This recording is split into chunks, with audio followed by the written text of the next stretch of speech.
House Minority Whip, Congressman Steve Scalise, joins us now. I'm going to divert for a second. You know, I watched that speech, or some of it at least. Bernie Sanders and AOC wrote it.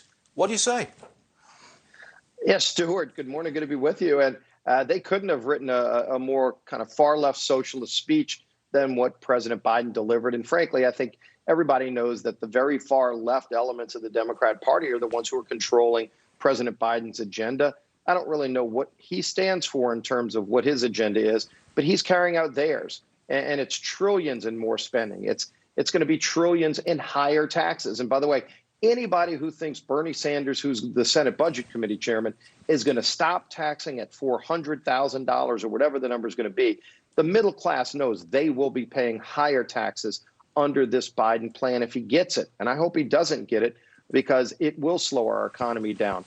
It will lead to bigger problems and more crises at our border, which President Biden created. He did that with a stroke of the pen by getting rid of well-negotiated agreements with Mexico and the Northern Triangle countries that President Trump negotiated. So I hope that he doesn't go down the socialist road even further, but he's already spent trillions of dollars. And every employer today will tell you they can't get workers because we're paying people not to work. But it's popular. Steve, it is popular. You start chucking around free stuff, whether it's free education, preschool, whether it's community college, massive subsidies for healthcare. You're chucking around free money, somebody else's money. That is popular. I suspect that he may get quite a lot of what he's proposing. What say you? Stuart, there is definitely a sugar high that comes with this idea of everything being free, but innately Americans know there is no such thing as a free lunch. Somebody's got to pay for it. And usually it's everybody in the middle class. The lower income people are the ones who end up paying the bill for these kind of massive spending programs. That's how history's bared out. And by the way, you know, when he talked about the charging stations, this is a really good example, Stuart.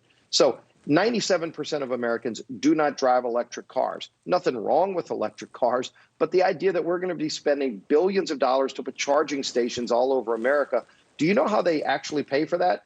Because it doesn't get plugged into a tree, it's plugged into your electrical grid. And families, mostly low-income families, will be paying higher electricity bills because that's going to be on their electricity bill. 97% of Americans paying for the top 3% electric vehicles charging stations. That's the kind of stuff Biden didn't talk about last night, but that's where the devil's in the details. They don't want you to know that, but everybody knows they're going to pay for this stuff because somebody's got to pay for it. And, you know, whoever's the rich and who's paying their fair share, everybody who's paying taxes is going to pay more money. So maybe if you're not paying taxes, you think you're going to get away with this. If you pay electricity bill, you're going to pay more. If you have any kind of income tax that you pay, you will be paying more for this plan. Got it. Congressman Steve Scalise, thanks for being with us this morning. I'm really interested to see how much of this radical plan actually gets through the Congress. And my suspicion is not that much. That's my hope, at least. Steve Scalise, thank you, sir. We appreciate you being here. Always. We'll be a stronger country if we hold it off. Thanks, Stuart.